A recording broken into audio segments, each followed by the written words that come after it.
আসসালামু আলাইকুম প্রিয় viewers, welcome back to my channel. আশা করি সকলে ভালো আছেন, সুস্থ আছেন। আপনারা অনেকেই জানতে চেয়েছিলেন যে প্রস্রাবের সাথে ধাতু যাওয়ার কারণ কি, বা প্রস্রাবের সাথে ধাতু যখন চলে যাচ্ছে তখন এর সমাধানটা কি। তো বন্ধুরা, আজকে আপনাদের আলোচনা করব প্রথমে যে কি কারণে ধাতু চলে যায়, এবং ভিডিও শেষের দিকে একটি মাত্র ঘরোয়া রেমেডি বলবো। মাত্র 7 দিন যদি খেতে পারেন, ইনশাল্লাহ আপনাদের ধাতু ক্ষয়ের যে সমস্যা আছে এই সমস্যা থেকে মুক্তি পেতে পারবেন। তো চলুন চলে যাই মূল আলোচনায়। ধাতু ক্ষয় এটা যাওয়ার প্রথম নম্বর যে কারণ সেটা হচ্ছে অত্যধিক পরিমাণে যদি আপনি অশ্লীল যৌন চিন্তা ভাবনা করেন, যেটা আমাদের বলতে গেলে 80 থেকে 90% পুরুষ এটা করে থাকেন। এবং এই আপনি যখন অত্যাধিক অশ্লীল যৌন চিন্তা ভাবনা করবেন, বিশেষ করে আপনার সামনে দিয়ে কোনো একটু অ্যাট্রাকটিভ বা সেক্সি ফিগারে যদি কোনো মেয়ে মহিলা যায়, বা একটু উত্তেজনামূলক পোশাক পরা থাকে, তখন দেখা যায় আপনি তাকে নিয়ে খুব বাজে চিন্তা করতে থাকেন, বাজে ইমেজ করতে থাকেন। এই যে অতিরিক্ত অশ্লীল যৌন চিন্তা ভাবনা করতেছেন, এটা করার ফলে আপনার শরীরে একটা এক্সাইটেড ভাব আসতেছে, উত্তেজনা ভাব আসতেছে। অতিরিক্ত এক্সাইটেড হওয়ার ফলে একটা পর্যায়ে দেখা যাচ্ছে যে আপনার পেনিস দিয়ে একটা পাতলা চটচটে আঠালো রস বেরিয়ে আসতেছে। আবার অনেক সময় দেখা যাচ্ছে এটা ইনস্ট্যান্ট না আসলেও যখন আপনি প্রস্রাব করতে যাচ্ছেন, প্রস্রাবের আগে বা পরে এটা বেরিয়ে যাচ্ছে। দ্বিতীয় নম্বর যে কারণ থাকে সেটা হচ্ছে ফোনে উত্তেজনামূলক কথা বলা, ভিডিও কলে দেখাদেখি করা, বা যেটাকে আমরা বলে থাকি ফোন সেক্স করা। কিছুদিন পূর্ব ছিল যখন মানুষ শুধুমাত্র ফোনে উত্তেজনামূলক কথা বলার মধ্যে সীমাবদ্ধ ছিল, কিন্তু বর্তমান সময়ে প্রযুক্তির উন্নতির ফলে দেখা যাচ্ছে বর্তমান সময়ে একজন পুরুষ তার যে পার্টনারের সাথে শুধু ফোনে কথাই বলেন না, তাদের যে প্রাইভেট পার্টগুলো এটা ফোনে দেখাদেখি করেন এবং নিজেদেরটা দেখিয়ে থাকেন। এবং সবচেয়ে মজার ব্যাপারটা হচ্ছে এই জায়গাটায় যে একজন পুরুষ কিন্তু বর্তমানে একটা মেয়ের প্রতি ইনভলভ থাকতেছেন না। দেখা যাচ্ছে তারা একের অধিক মেয়েদের সাথে পরকীয়া, এরপরে বহুগামিতা, বা দেখা যাচ্ছে গার্লফ্রেন্ড একের অধিক থাকা। আবার অনেক সময় দেখা যায় শুধুমাত্র স্ত্রীর সাথেও তারা এই ধরনের কাজ করে থাকেন, অর্থাৎ ফোনে উত্তেজনামূলক কথা বলেন বা ভিডিও কলের মাধ্যমে দেখাদেখি করে ফোন সেক্স করে থাকেন। যখন আপনি এটা করতেছেন তখন আপনার মনের মধ্যে অতিরিক্ত উত্তেজনা হচ্ছে, এবং আপনার কামরস বা বীর্য আমরা যেটাই বলি, এটা পেনিসের খুব কাছাকাছি থেমে যাচ্ছে, আটকে যাচ্ছে। পরবর্তীতে আপনি যখন প্রস্রাব করতেছেন, প্রস্রাবের আগে বা পরে একটু যখন কোথা দিচ্ছেন, তখন এটা আপনার প্রস্রাবের সাথে বেরিয়ে যাচ্ছে। এটা হচ্ছে অন্যতম একটা মোস্ট কারণ। এবার আসি 4 নম্বর যে কারণ থাকে সেটা হচ্ছে অত্যাধিক পরিমাণে যদি আপনি হস্তমৈথুন করেন।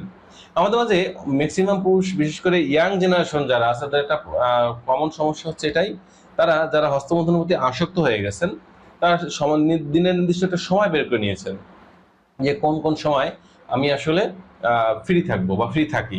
এই সময়টাতে তারা যেটা করে থাকেন, কোনো বন্ধু বান্ধবের সাথে মেশেন না, কারো কাছে যান না, তারা একান্তভাবে ঘরের মধ্যে বদ্ধ থাকেন। তো ঘরের মধ্যে যখন আপনি বদ্ধ থাকেন তখন দেখা যায় যে আপনি এই সময়টাতে কোনো নাটক, মুভি কিছুই দেখতেছেন না, আপনি আপনার ফোনে কোনো কাজও করতেছেন না। যদিও আমাদের দেশের সরকার নিয়ম করে দিয়েছে যে বর্তমান স্টুডেন্টরাও ফোনে তাদের বিভিন্ন অ্যাসাইনমেন্ট করতে পারবে বা বিভিন্ন পড়ালেখা কাজ করতে পারবে, কিন্তু বাস্তবতা হচ্ছে যে 99% ছেলে এবং মেয়ে তারা কিন্তু ফোনে কোনো পড়ালেখা কাজ করে না, তারা কিন্তু পর্ন ফিল্মগুলোই বেশি দেখে। এবং এভাবে যদি দেখা যাচ্ছে যে আপনি পর্ন ফিল্ম দেখার প্রতি আপনি আসক্ত হয়ে যান বা দেখেন, এবং সেটা দেখে কিন্তু আপনি অতিরিক্ত পরিমাণে হস্তমৈথুনের প্রতি আসক্ত হয়ে যাচ্ছেন। প্রথমে পর্ন ফিল্মে আসক্ত হচ্ছেন, পরবর্তীতে হস্তমৈথুনে আসক্ত হয়ে যাচ্ছেন, এবং দিনে একবার করে আপনি শান্ত থাকছেন না। এক্ষেত্রে দেখা যাচ্ছে যে আপনি দিনে একের অধিকবার 3বার 4বার করে আপনি হস্তমৈথুন করতেছেন। অনেক রোগী বলে থাকে যে আমি যখন দিনে প্রথমবার হস্তমৈথুন করি সামান্য একটু বীর্য বেরোয়, এরপরে দেখা যায় আমার আর বীর্য বলতে কিছু বেরোয় না, জাস্ট একটা অনুভূতি আমি গ্রহণ করে থাকি। অর্থাৎ অতিরিক্ত হস্তমৈথুন যদি করেন সেক্ষেত্রে আপনার ধাতুটা ক্ষয় হবে বা এই সমস্যাটা দেখা দিবে। 5 নম্বর যে কারণ থাকবে সেটা হচ্ছে যদি মন অশান্ত থাকে বা আপনি অতিরিক্ত মানসিক দুশ্চিন্তা থাকেন।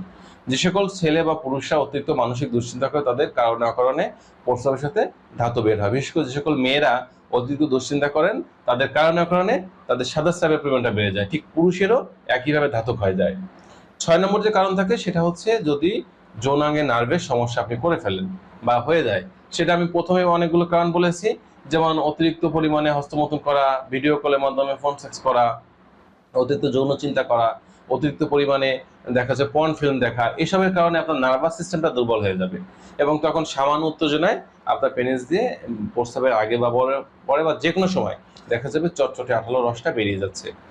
লাস্ট নম্বর যে কারণ থাকে 7 নম্বর, সেটা হচ্ছে যদি আপনি ভিটামিন বা পুষ্টিতে অভাবে ভুগতে থাকেন, অর্থাৎ আপনার শরীরে যতটুকু পুষ্টি বা ভিটামিনের দরকার ছিল আসলে সেটা আপনার শরীরে নেই, যার কারণে আপনি অতিরিক্ত পুষ্টিহীনতা ভোগার ফলে আপনার শরীরে বীর্যটা দুর্বল পাতলা হয়ে গেছে, এবং সেটা কারণে বেরিয়ে যাচ্ছে বা বেরোতে পারে বা বেরিয়ে যায়। এটা হচ্ছে একটা কারণ। এবার আসি এই সমস্যাগুলো থেকে মুক্তি পাওয়ার জন্য আমাদের করণীয় কি। প্রথম নম্বর যে কাজটা করতে হবে সেটা হচ্ছে আসলে আমি কোন সমস্যায় ইনভলভ আছি এই সমস্যাটা খুঁজে বের করতে হবে, এবং এই সমস্যাটা যাতে আমি আর না জড়াই বা এটা আস্তে আস্তে কমিয়ে আনতে পারি সেই ব্যবস্থা গ্রহণ করতে হবে।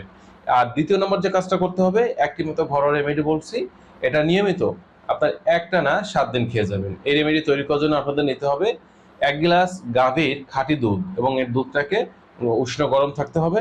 এই 1 গ্লাস গাভীর খাঁটি উষ্ণ গরম দুধের মধ্যে আপনারা 2 চামচ পরিমাণে কাঁচা আমলকির রস এটা অ্যাড করবেন। অ্যাড করে সকালে এবং রাতে করে 7 দিন খাবেন। কখন খাবেন? যদি অ্যাসিডিটি প্রবলেম থাকে তাহলে খাওয়ার পরে খাবেন, আর অ্যাসিডিটি প্রবলেম বা গ্যাস্ট্রিকের সমস্যা না থাকলে আপনি খাওয়ার আগে খেলেও চলবে। অনেকে দেখা যাবে 7 দিন খাওয়ার পরে অনেকটা উন্নতি হয়েছে, মনে হবে যে আরেকটু সমস্যা এখনো থেকে গেছে বা আছে, তাহলে কি করবেন? তাহলে আরো 7 দিন খাবেন, টোটাল 7 যোগ 7 14 দিন খাবেন।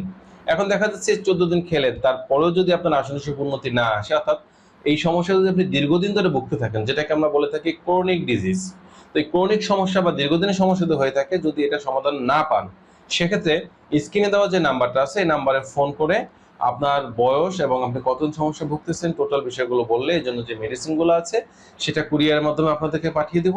ঘরে বসে মেডিসিনটা পেয়ে যাবেন, এবং এটা নিয়মিত সেবন করার মাধ্যমে আপনাদের এই সমস্যা থেকে আপনারা মুক্তি পেতে পারবেন। সকলে ভালো থাকবেন, সুস্থ থাকবেন। স্বাস্থ্য বিষয়ক যে কোনো পরামর্শ বা তথ্যের জন্য আপনারা কমেন্ট বক্সে কমেন্ট করে আমাকে জানাতে পারেন। আল্লাহ হাফেজ।